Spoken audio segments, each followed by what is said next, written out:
everyone here at the Allure, everyone watching from home on YouTube. I want to start by just reminding everyone to please keep your masks on and sanitize your hands as soon as you do come in. We've got some forms that you need to fill in as well. And I do want to invite everyone watching from home to consider joining us on Sunday evenings. We've got a lot of social distancing going on here. Yuan needs to shout his sermon, which is great, using his diaphragma. But I'm just quickly going to run through a few announcements that you need to take note of in the coming weeks. So the first one, the Sunday service teams. We want to encourage everyone to take part in these serving teams. The first of which is the coffee team, the people who make sure that we stay awake during Johan's sermons. I just got this thing from Johan. The welcoming team, if you're an extrovert, please join the welcoming team. If you're an introvert, please also consider joining the welcoming team. And then for the people who do need some prior skills to get involved, this is where I am not involved, as I do lack these skills, is the technical sound setup that Gio is doing at the moment every single Sunday. So thank you, Gio. But we need some people to assist Gio in that, to make sure that this process goes a bit quicker every Sunday. And then lastly, Andre, who's at the moment the sole commander of the streaming and setup.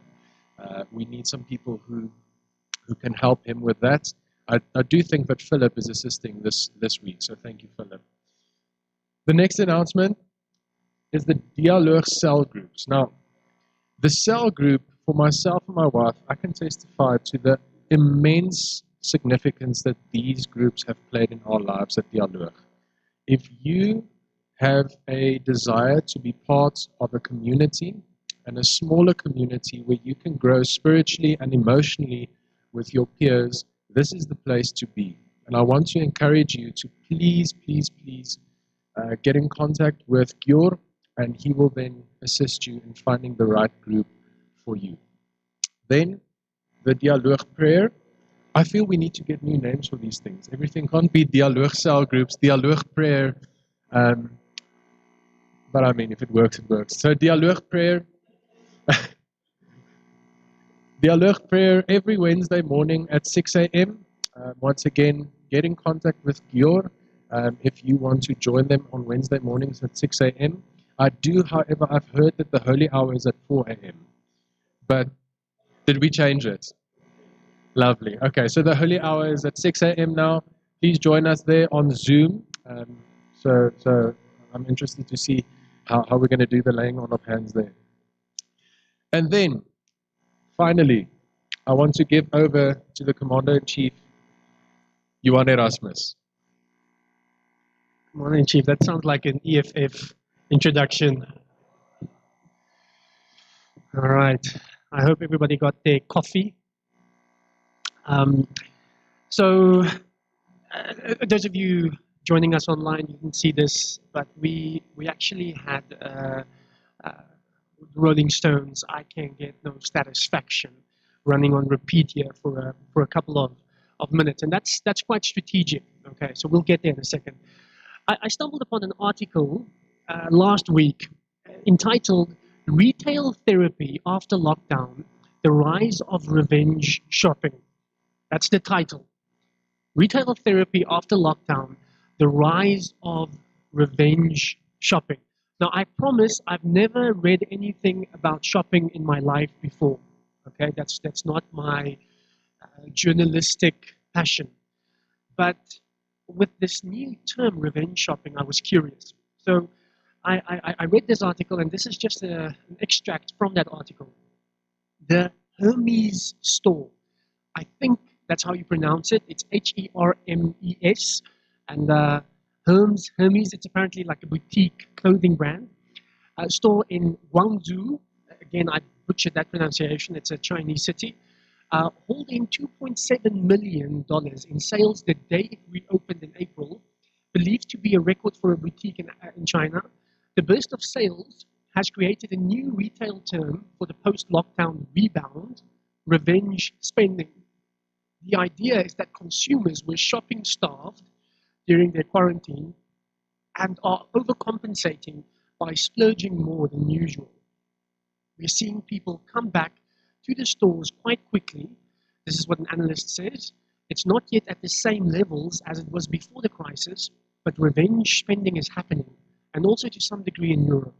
People who are coming back into the stores are strongly motivated to buy. Now, if you can just take a step back from this, because the reality is that you guys aren't even flinching when you hear this. But rebound, revenge spending, shopping starved, consumers are very motivated to buy. We're not talking about essentials, we're talking about luxury items. Now, how is this possible? How have we got to this place in our culture? And I want to take a step back, and I think, as is the case with a lot of things, that I just had an idea. That's the sound it makes. When we take a step back, sorry, forgot what I said. Um, it was going to be profound. It was going to be profound.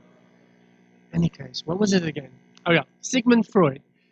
Sigmund Freud, the Austrian psychologist, he was the first guy in this post-enlightenment, not post-enlightenment, after the Enlightenment, to suggest that we are not as rational as we claim to be. So that was the Enlightenment line, that we are these rational creatures seeking after truth. And Freud said, nonsense. We've got these desires, these unconscious desires, which drives our thought, and it masquerades as rationality, but it's far from it. Now, Freud said a few other things that I think some are good, some are stupid, but his nephew, a guy called Edward Bernays, he's an American, picked this up. He took his uncle's ideas of the unconscious desires, and he used that and he sold these ideas to companies. And he is considered the father of propaganda, the father of at least modern day propaganda, modern day advertising. So this is something that he says in his book entitled Propaganda. The conscious and intelligent manipulation of the organized habits and opinions of the masses is an important element in democratic society. Those who manipulate these unseen mechanisms of society constitute an invisible government, which is the true ruling power of our country. We are governed, our minds are molded, our tastes formed, our ideas suggested largely by men we have never heard of, who understand the mental processes and social patterns of these masses. It is they who pull the wires which control the public mind. Now, I know this sounds a bit like a conspiracy theory, but it really isn't. If you study visual literacy or visual design or whatever, this is very above board. And this is what Edward Bernays started. He said that people must be trained to desire more. So he became famous because the tobacco companies came to him and said, we've got a big problem. Women aren't smoking. It's considered improper when they smoke. And he decided, this is very early on in the 20th century, that there's this suffragette march, and he got a couple of models together, as you do, and he put them in the front of this march. He's got nothing to do with the march. He just got his models, put them there, and then he got reporters. And at the moment of this march, sort of where they reached the finish line, I'm not sure if that's how marches work, if they reach a finish line, but at a particular moment, he had his reporters take pictures, and these suffragette ladies were smoking defiantly. These very hot girls were smoking defiantly. And what do you think happened with cigarette sales? It skyrocketed. As a matter of fact, this guy, if you look at the old movies, the black and white movies, have you ever noticed how you always see the female smoking? And it's always, especially the femme fatale, when she's just conquered somebody. After sex, you don't see the sex, and you just see her smoking her cigarette. She's conquered something. And this is because Edward Bernays wanted to sell cigarettes, and he was very effective at it. And in the meantime, people think, no, this is liberation. As a matter of fact, I think he called them torches of freedom. I kid you not. He called the cigarettes torches of freedom. In any case, the point is, he said that people must be trained to desire more, like cigarettes. This is what he also said later on. We must shift from a needs culture to a desire culture. In other words, people shouldn't buy just what they need. They should desire more. This is a quote from Victor Lebeau in the Journal of Retailing. All right? He says this: our enormously productive economy demands that we make consumption our way of life, that we convert the buying and use of goods into rituals, that we seek our spiritual satisfaction and our ego satisfaction in consumption. We need things consumed, burned up, worn out, replaced, and discarded at an ever-increasing rate. It is startling to think that this is actually happening behind the scenes. But just notice the language here. He says we need to do this as a form of a ritual. This is when we need to seek our spiritual satisfaction.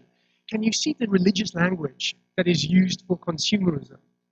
And if you go to Europe, then you will see that most of the European cities developed in a time when the most important thing was Christianity and faith, and they built these beautiful cathedrals that you can visit, and you can see it from anywhere. So if you go to almost any European city, you will know that the cathedral is sort of the heart of the city. But if you come to a place like South Africa, you go to Pretoria, where's the heart of the city? The Grove, Mainland, these sanctuaries, these cathedrals to consumerism, isn't it? Just think of these massive buildings. That's what an alien, if he comes and visits, he says, oh, that must be where they worship. That's where all the people go, right? So this is where we are at as a culture. Apparently, you guys see individually about 5,000 adverts each day. You not see, also hear all of that, whether it's via an SMS, radio, TV, Google, billboards, malls, branded cars, Instagram, Facebook, YouTube, the list goes on. It is interesting. Again, we must just take a step back, that a massive selling factor, how something like YouTube makes money, is you can pay to stop seeing ads. I mean, we need to ask ourselves some questions about this reality. Now, you can say, you know what, I'm over this, I see right through the ads. Don't be so naive. The smartest people in the world sits in Silicon Valley or some equivalent of that in Africa, and they know what your unconscious desires are. And sooner or later, you will click on something, and they will just, there would be an image in front of you that will resonate with these unconscious desires. I want to read a modern day parable. And this is from John Ortberg. He's a very funny pastor guy. He says this: once there was a young girl whose parents took her to the shrine of the golden arches. There she saw an opportunity to buy a combination of food and a little toy that someone in a fit of marketing genius named a Happy Meal. That's why it's the shrine of golden arches. May I have it, please? She asked her parents. I must have it. I don't think I could live without it. No, her parents told her. The toy is a trivial little thing that just enabled the price of this package to be raised beyond what it is really worth. It is not in the budget. We can't do it. But you don't understand, she thought. She knew that they would not just be buying fries, McNuggets, and a dinosaur stamp. They would be buying happiness. She was convinced that she had a little McVacuum at the core of her soul. Our hearts are restless until they find their rest in a Happy Meal. So she explained, I want that Happy Meal more than I've ever wanted anything before. And if I get it, I'll never ask for anything again. Ever. No more complaining, no more demanding. If you get me this Happy Meal, I'll be content for the rest of my life. This seemed like a pretty good deal to her parents, so they bought it. And it worked. She grew up to be a contented, grateful, joyful woman. She lived with serenity and grace. Her life in many ways was hard. The man she married turned out to be a louse, and he abandoned her with 3 small children and no money. The kids too were a disappointment. They dropped out of school, sponged off her meager resources, and eventually left without a trace. When she was an old woman, Social Security gave out, and she had to live from hand to mouth. But she never complained. She had gotten the Happy Meal. She would think of it often. I remember the Happy Meal, she'd say to herself. What great joy I found there. Just as she had predicted, it brought her lasting satisfaction. She was grateful the rest of her life. Now, he asks this question: does it ever work this way? He says, you would think that after a while children would catch on, that they would say, you know, a happy meal never brings lasting happiness. I'm not going to get suckered into it this time. But it doesn't happen. When the excitement wears off, they need a new fix, another happy meal. You keep buying them and they keep not working. In fact, the only one happy meals bring happiness to is McDonald's. Ever wonder why Ronald McDonald wears a grin all the time? Billions of happy meals sold. And then he ends with this, and he says, of course, only a child would be so naive. Only a child could be foolish enough to believe that a change in circumstance could bring lasting contentment. Only a child could believe that a change in circumstances could bring lasting contentment. I'm afraid adults are not much better. Rockefeller, the big oil tycoon, he was once asked, how much is enough? And he's considered to be one of the richest people who ever lived. And he said, just a little more. How much is enough? Just a little more. Now here's the question. Are we any happier for all our buying, for all the things that we buy, irrespective of where you are on the income bracket? Are we any happier? The research is quite clear that people are happier as they exit poverty. So we need to admit and realize that people are happier as they exit poverty. But the more they climb the middle class ladder, it plateaus and dips. The curve goes in the wrong direction. So the research is quite clear, despite what many Enlightenment enthusiasts would tell us. The statistics tells us that no, it doesn't necessarily make us happy. And I think if we want to follow Jesus, we need to ask these kind of questions. Right? We need to understand that we cannot just go with the stream, with consumerism, buy ourselves into happiness. Surely, as followers of Jesus, in as much as you call yourself that, we need to ask some critical questions. And I know some of you are a little bit tired of me talking about money, but in my defense, some scholars suggest that 25% of Jesus' teachings were on money. That means every fourth sermon is on money, right? I mean, the Dialogue would be smaller than it already is if we used a quarter of our sermons to dedicate it on the issue of money. Now, hear me, that I'm not judging a system necessarily, because we have free will, we have choices, we can decide how we interact with whatever system it is that is around us. So I just think that the life that Jesus invites us to is not something that when analysts observe it, they say, oh, this is revenge shopping. Somehow I don't think that is the life that Jesus invites us to. Now, if you grant that something is wrong, then the church has given us certain practices that we can utilize in order to combat that. So, for example, when individualism is rife, then we talk about community. We must emphasize community. When you find yourself always in noise, then there is this thing that we call solitude, a spiritual discipline. And if there's something like consumerism, then we need to practice the discipline of simplicity.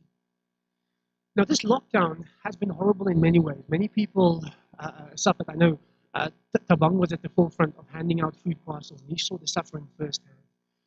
But I also want to maybe talk to people who find themselves in the middle class bracket. And here's my question. Yet we were deprived of certain things that we couldn't buy or couldn't do. And my question is, can you identify maybe with the statement that we were fine without them?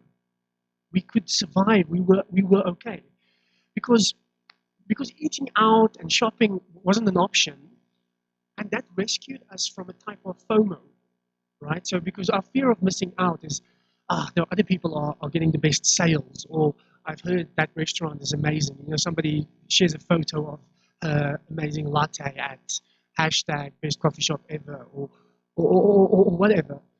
But the fact that the lockdown eliminated those things meant that this competitiveness, which is built into advertising, built into marketing, became null and void to a certain degree. So we couldn't be so obsessed with goods because the competitiveness was taken out of it. Now, I suspect that in this whole process, some of us might look back on the lockdown, I'm talking about the level 5 lockdown, and think that was an easier time. And we might even miss it. I know we're probably not there, but just remember this. Prophet Johann Erasmus said it. People might identify with the fact, again, I'm not talking to all South Africans because we've got different levels here, of course.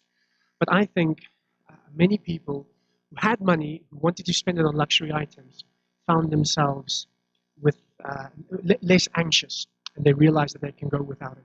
Now, there might be some who says, great, Johan, this is minimalism, this is simplicity, we are consuming too much, yay Marx, bad capitalism, whatever. The fact of the matter is that simplicity has become sexy as of late, all right? The minimalist movement has become a thing. On one of the tours that I took overseas, I think it was last year, there was this teenage girl, and she wore this white shirt, but I saw she was one of the popular ones, and it just said minimalism on the shirt. So it's a white shirt with minimalism, and then it gives the definition of minimalism. I'm not sure if you've seen this trend, where it'll just give the name and then in brackets give the definition of this thing. Apparently that's hip and cool now. And she was walking there with 4 shopping bags. So I approached her and said, you know what, this is so funny, can I take a picture? And she said, yeah, sure. I said, but it's just so funny. And she didn't understand why it's funny. I said, okay, can I just please make sure that I can see your shirt, what's on your shirt?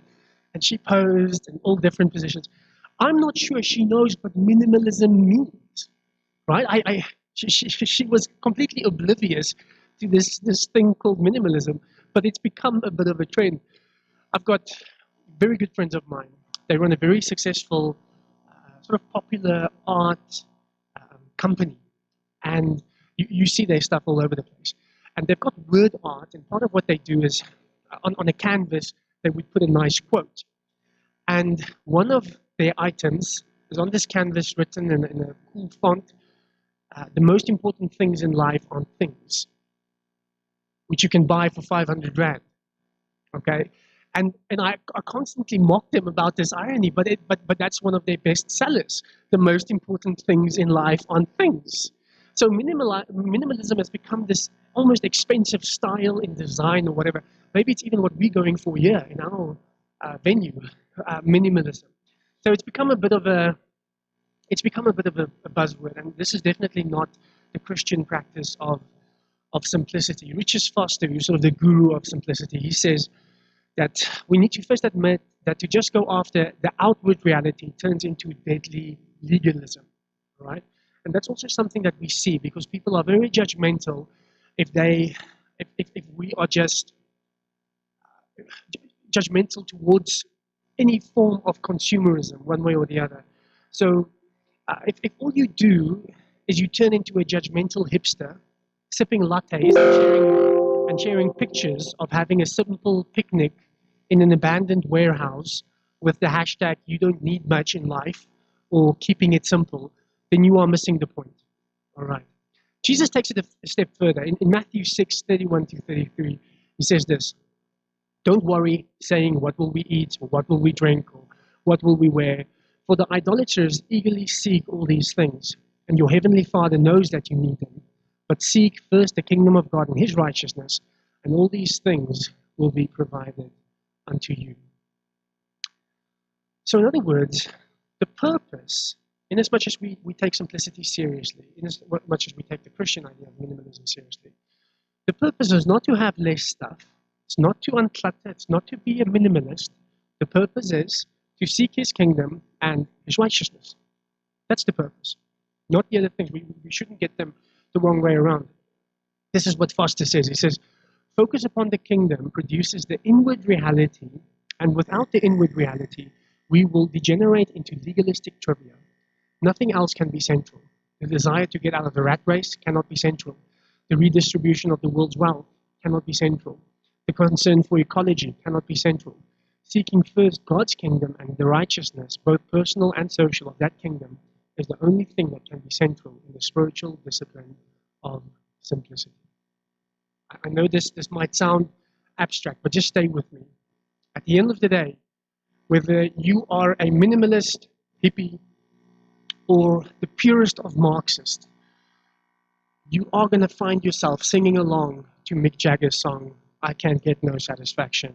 I can't get no satisfaction because I try and I try and I try.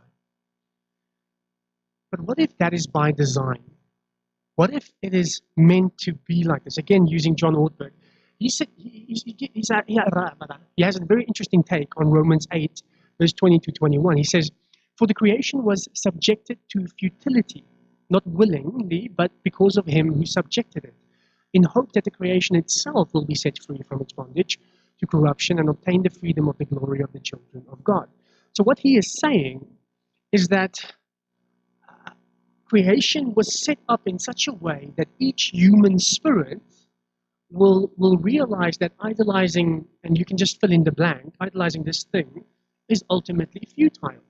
So perhaps it is by God's design that Mick Jagger is saying, I can get no satisfaction even though I try and I try and I try and I try. And if you get those things, then you are probably going to be nihilistic. Like, forgive me, Mick Jagger.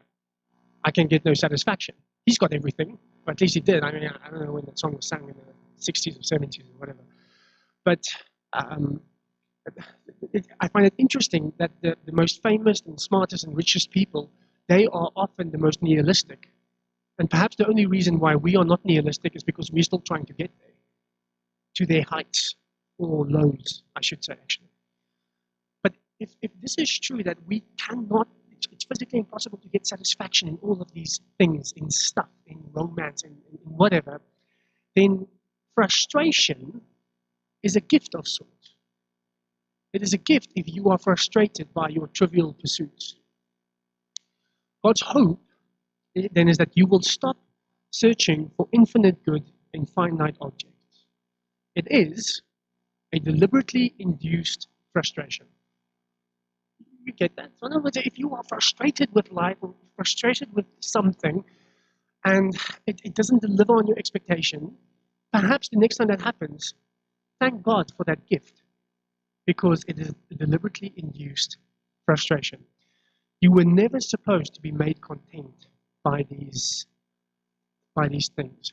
Now, so far we focused on consumerism, and it's an easy target to knock consumerism these days.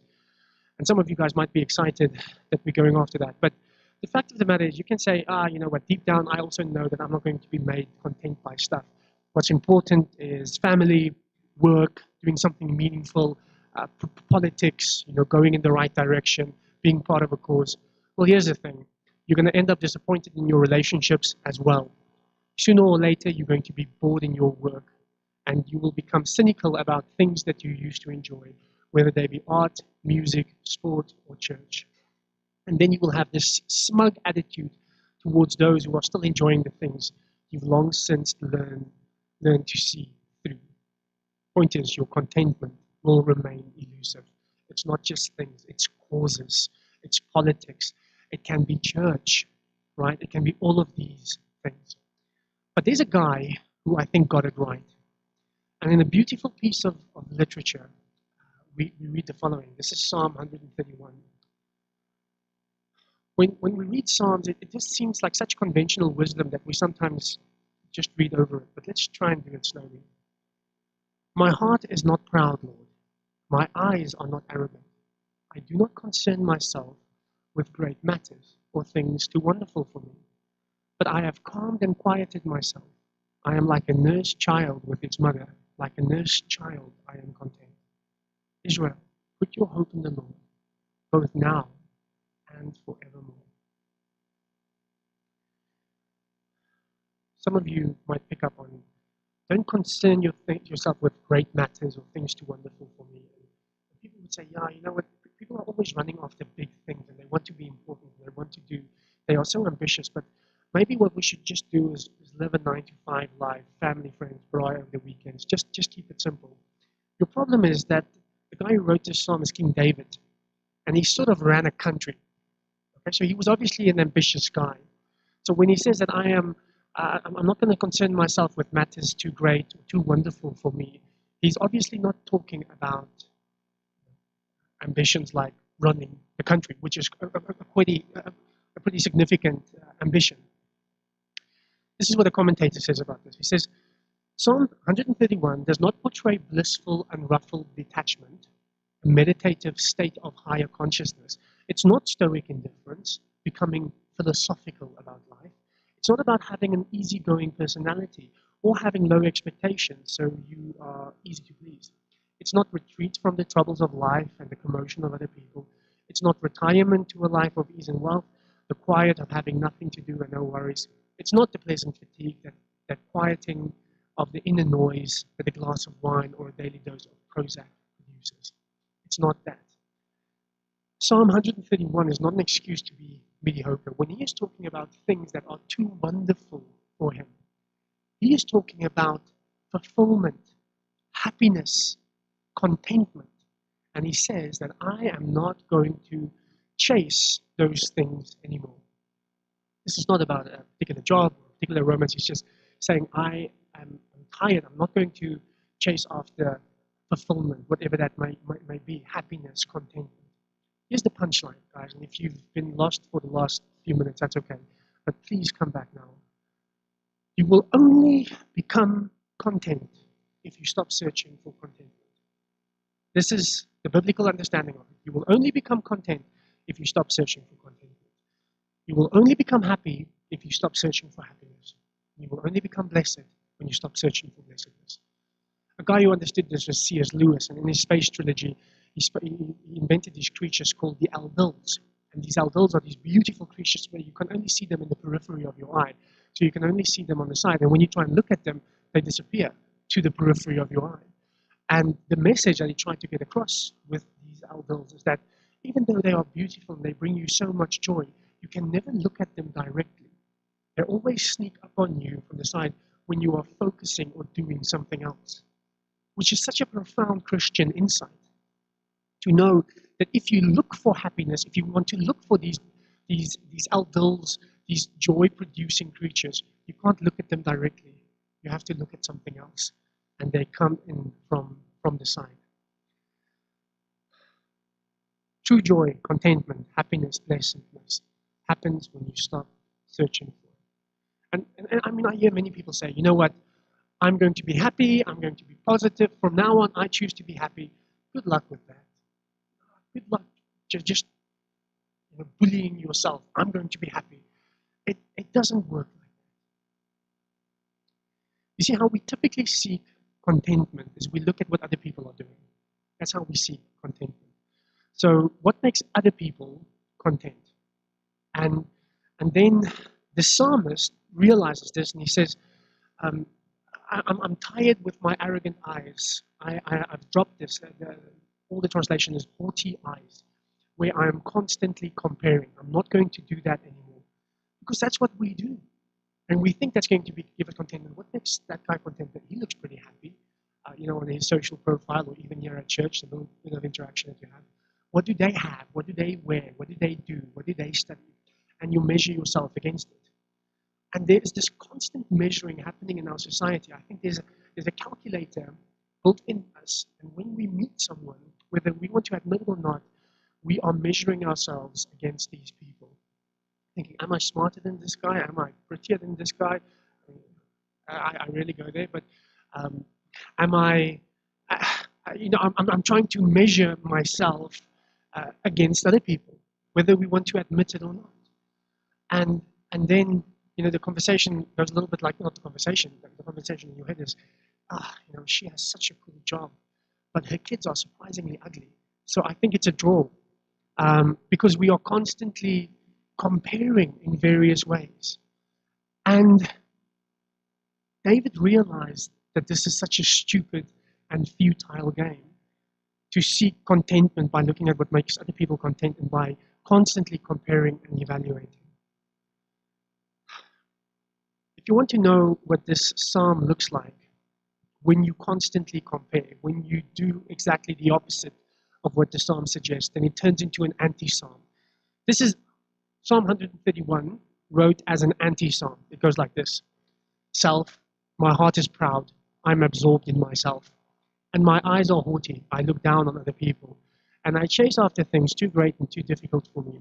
So of course I'm noisy and restless inside. It comes naturally. Like a hungry infant fussing on his mother's lap. Like a hungry infant, I'm restless with my demands and worries. I scatter my hopes onto anything and everybody all the time. Does that sound life-giving? In the psalm, not the anti-psalm, but the real psalm, 131, he says, I have calmed and quieted myself. Here's something that we need to know. If we can just have the psalm up. I have calmed, no, the psalm is fine. I have calmed and quieted myself, verse 2. The point is that he had to learn that. It does not come naturally to the human heart to be calm and to quiet yourself. Composure is learned. It does not come, it is not spontaneous. It is a practice. It is a discipline. It is a rhythm. It is the most natural thing in the world to compare yourself and run after things and seek happiness in things and jobs and people or whatever. It is the most natural thing in the world. It is actually natural, if we can stick with the images that we are given by the psalm, to be this hissing, uncomfortable, screaming baby. That is natural. To use this analogy of, or this image of I am like a nursed child with its mother, like a nursed child I am content. It is such a beautiful image to use, this idea that that you are like an infant. It's a great metaphor, because if you know anything about babies, then they can freak out, and it looks like the end of the world, and it looks like a genocide just happened. People died in the most horrible way, and then in a second, when it is nursed, it is just a picture of contentment. And it's as if David realizes that when he is going after things too wonderful for him, seeking contentment, seeking happiness, seeking joy, when he's trying to run after those things, then he is just a fussing baby. He just runs around frantic. But when he develops this simplicity of heart, when he seeks God and his kingdom and his righteousness, which in Psalm 131, in this image, when he is like an infant being nursed by his mother, then he is not frantic, then he is fine. That is the most important thing. If you can get that one thing right, the most important thing, being nursed by this mother, the rest will take care of itself. And you have to have it the right way around. You cannot seek blessedness more than righteousness, because you will get neither. But if you seek righteousness more than blessedness, you will get both.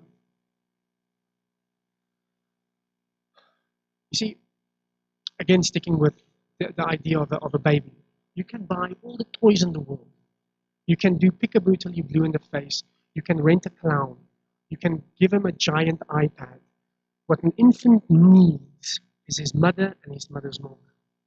That's what makes that infant content. That baby, infant is not a pretty word. That's what makes that baby content. It is proximity with the mother. Last week I spoke about God as a father, the fatherhood of God. But he uses and he likens himself to a mother all over the place. And this is one example, Psalm 131. Because it gives us another dimension of who God is and what he does. There are many things in this world which promise happiness and contentment. And when we pursue them, we become frantic, and there's just this inner noise that takes over. Now, when I thought about that, I just realized that when, in the same way that a mother would shush or lull the baby to sleep, make him calm again, Jesus is constantly telling things in this world to keep calm. If you read through his ministry, there's a storm on Lake Galilee. The disciples are convinced they're going to die. What does he say? Effectively, this might be a bit of a liberal translation, but he says, "Shh, storm, keep quiet." He's sort of lulling the storm. Demons are manifesting all over the place. Shh, not now, not now. He's this mother who is constantly telling his disciples, his followers, do not be afraid. How many times does Jesus say, do you not know who I am? Do you not know who is this who is with you? And when I listen to mothers and the baby is crying and they're busy changing the baby or whatever, then I always hear them, they would say something along the lines of, relax, I'm your mother, do not scream like that. Of course I will feed you, of course I will change you, you've got nothing to worry about. That sort of language. And when you see that image, it's almost as if Jesus is constantly muttering us. And he says, you've got what you need. You've got the mother. You've got the milk. Don't worry about the other things. Don't be frantic. Don't be fussing around in the mother's lap when it is right here, everything that you need. And then after a while, baby realizes that he is safe, he is okay. And whether it is conscious or unconscious, I'm not sure what goes on in the mind of a baby, but sooner or later they realize that this mother is in control. She loves me. She's got my best interest at heart. So I can really relax. And this reality, how God is mothering us, allows us to sing a hymn with so much conviction. There's a famous hymn that we've sung a few times here. Be still, my soul, the Lord is on thy side. Bear patiently the cross of grief or pain. Leave to thy God to order and provide. In every change he faithful will remain. Be still, my soul, the best thy heavenly friend, our thorny ways leads to a joyful end. In the last verse of Psalm 131, he stops talking to God and he talks to us. He says, Israel, put your hope in the Lord, both now and forevermore. We are obviously Israel in the New Testament understanding.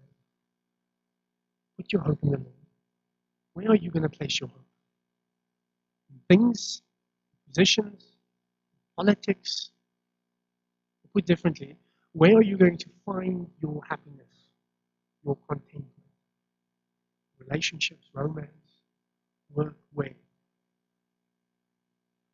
The answer that Jesus is trying to give us is he's saying, you're just going to be frustrated, and that's okay, you can be frustrated, but go from that frustration and run to me. Seek him and his righteousness and his kingdom, and all these things will be added unto you. Let's read Psalm 131 one last time. My heart is not proud, Lord. My eyes are not arrogant. I do not concern myself with great matters or things too wonderful for me. I have calmed and quieted myself. I am like a nursed child with its mother. Like a nursed child, I am content. Let's pray.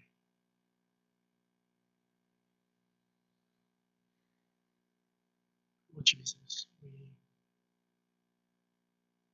we praise you. We thank you. You are a God who is like a mother, constantly nursing us.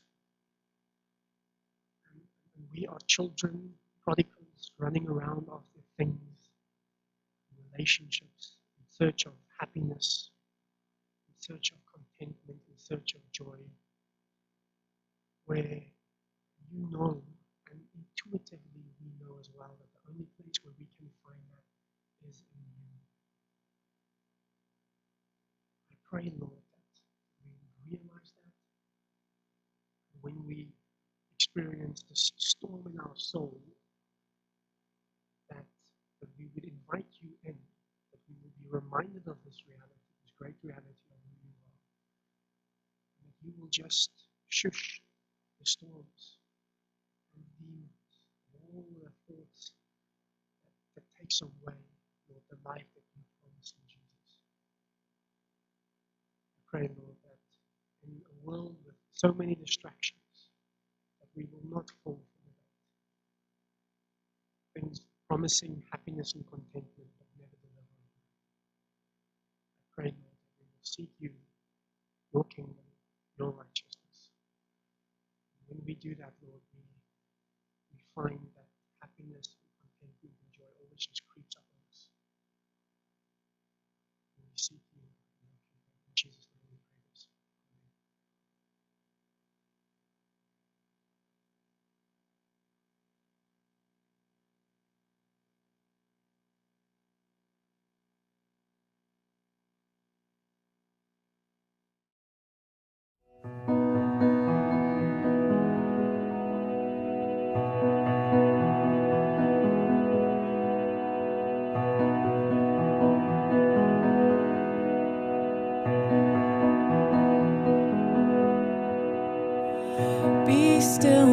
soul, the Lord is on your side. Bear patiently the cross of grief or pain. Leave to your God to order and provide.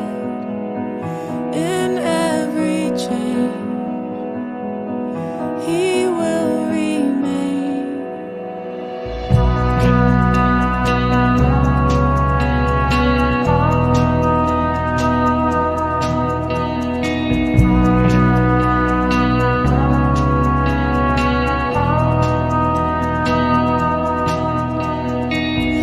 Be still, my soul, your God will undertake to guide the future as in ages past. Your hope, your mind, your will, let nothing shake. All now mysterious shall be bright.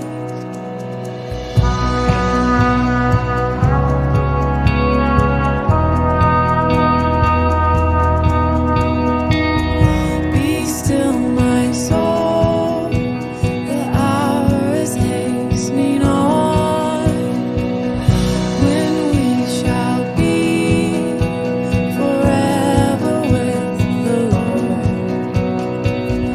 When disappointment, grief, and fear are gone, sorrows forgone, love's joys restored. Be still, my soul.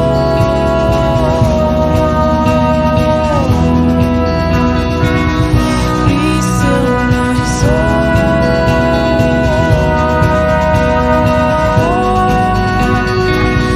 Be still, my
I've got peace like a river. I've got peace like a river.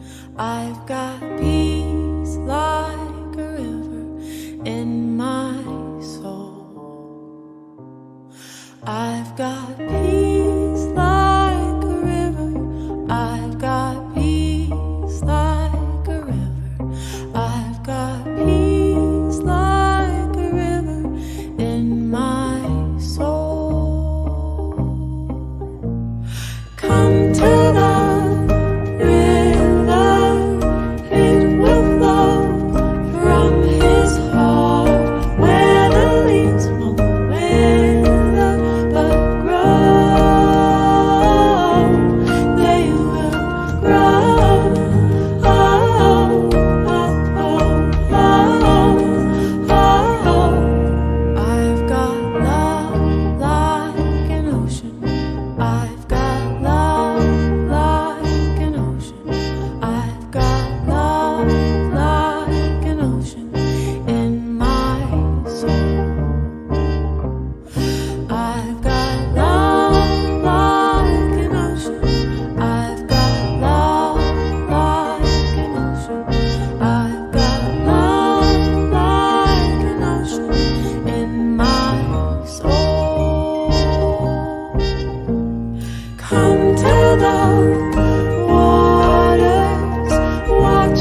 But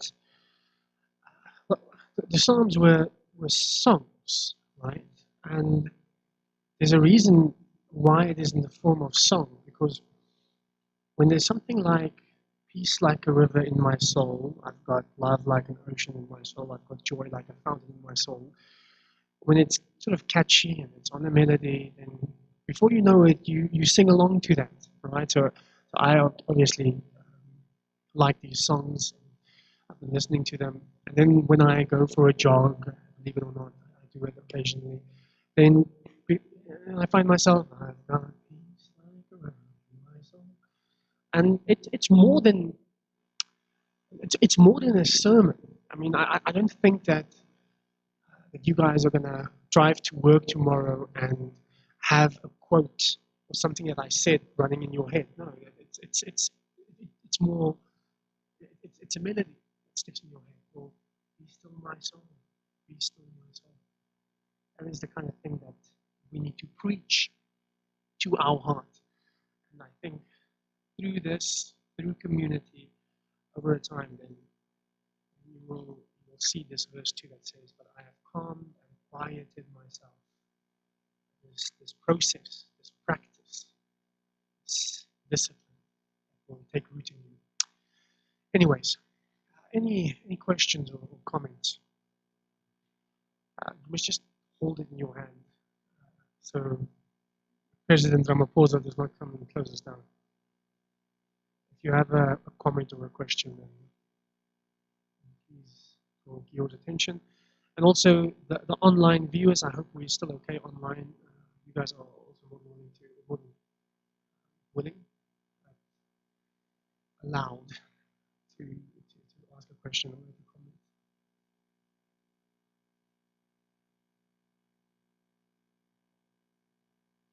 Everybody's content.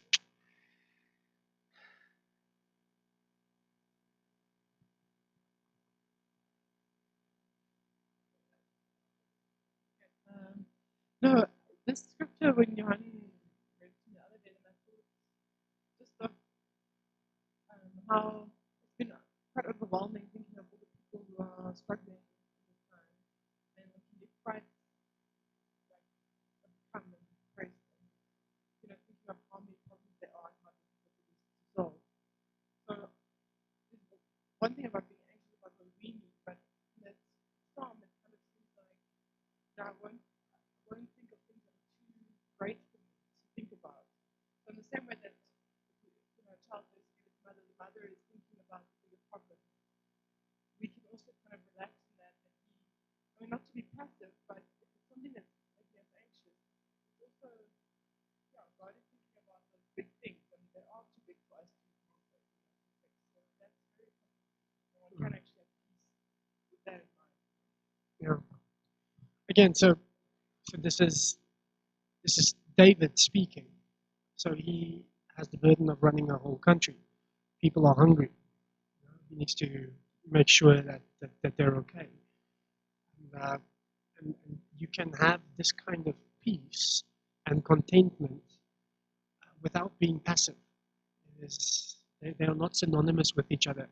And this is why we've got this very problematic understanding of bliss and contentment. We think that it's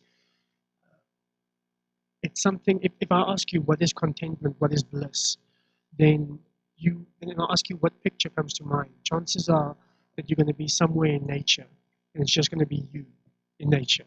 All right? Am I almost correct? And it's interesting that when we think of contentment and bliss or whatever, in our mind, what is necessary is a massive genocide. We need to get rid of all the other people, and we must stand alone in this world. Okay, but contentment and bliss, according to David, can happen in the affairs of daily life, big jobs, big responsibilities. It is accessible. So even in that, you can do your thing. You can, to use a cricket analogy, you can just bowl line and length, and the rest will take care of itself. That is the promise and the hope that we have in Christ, because that's actually how it ends when he says, "Hope, Israel, hope in God." And he's saying that we can just do what we can do, and we can leave the rest to, let's stick with this analogy, to the mother. I'll do my bit, and then I will hope in the Lord. And he's the one that can make something of all of this. Something else that I can add, maybe in a slightly different direction. If you seek God and His righteousness, and you pursue that, then sooner or later, you are not going to be attached to your things. You are not even going to be attached to your relationships. You're not going to be attached to your job or whatever. You are going to see them as good things, but you're going to relate to them as gifts. That is inevitable. If you really seek God, then sooner or later, you are going to see all of these things and life itself as a gift. And then joy just overflows. And probably the most joyful person that I've ever met, and by meet I mean in his literature, is a guy called G.K. Chesterton, who's this obese English journalist, but the happiest person that you could ever meet in his work and apparently in real life as well. And he actually lived in a time of a lot of cynicism and people seeing through everything, etc. And here's what he wrote. He said, "Here ends another day, during which I've had eyes, ears, hands, and the great world around me, and with tomorrow begins another. Why am I allowed to? Why am I allowed to see another day? Here ends another day during which I had eyes and ears and hands and all of these things, and I had this great world around me. And tomorrow begins another. Why am I allowed to? What makes me so special that I am allowed 2 days?" Can you see the gift that every day is in this guy's life? And I think he managed to do that because he was single-mindedly going after God.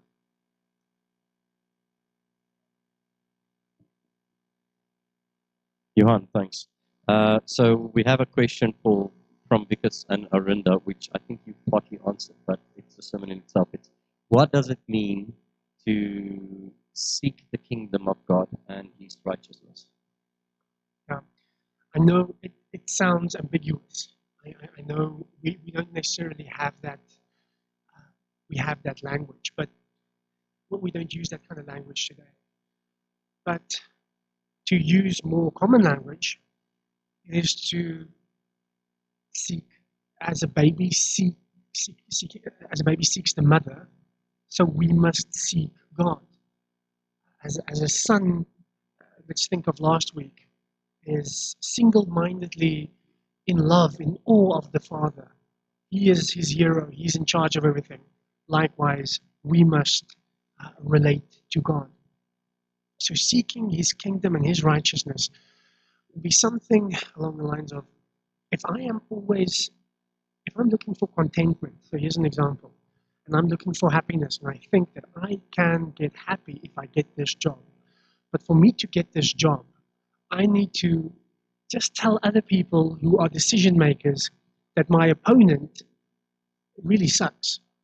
And I feel, because I work with him or her, I just need to let them know that she is or he is really not good in what they are doing. And then you are seeking your advancement, your happiness, even though you might not even be lying, but you are not seeking His kingdom and His righteousness. Now you are taking things into your own hand, all right? When you gossip about somebody, maybe to elevate yourself, to pull them down, what are you doing? You are not seeking His kingdom. You are not seeking God. To obey Jesus in His teachings, think of the Sermon on the Mount. If I say, I'm not going to be anxious, I'm just going to say, Jesus, I want to thank you for the things that I have. Although I'm anxious about stuff that I do not have, I want to thank you for that. And I know that you are in control. If you preach that to your heart, then sooner or later, that peace will will overflow. That is a promise that Jesus gives us. And remember that this is not sentimental. So Jesus says in the Gospel according to John that some of you might die, but don't worry, not a single hair on your head will perish. So, I mean, that maybe is not the thing that makes you content, but the point is that you might die a violent death. That's what that's what happened to the people that he taught that. But not a single hair on your head will perish. Because in the terms of ultimate reality, the joy that awaits us, it cannot be compared to these little decisions that you have to make now, the little happiness that you have. It cannot compare with eternity. I know that it is to seek God and His righteousness and His kingdom is not something that I can quickly produce in a soundbite. It is something that we encircle in the life of the church. It is something that you get a glimpse of it at this cell group. You get a glimpse of it at this sermon. You get a glimpse of it whilst you are getting your hands dirty and you're helping the poor. You get a glimpse of it somewhere there. And then sooner or later, without giving you a definition, by following in community, by following Jesus, not just by talking about Him, but by really following Him, you figure out, this is what it is. Anything else? In that case, we can end for tonight. Thanks again, guys, for coming. Next week, same time, same place. Same place, same time. God bless you.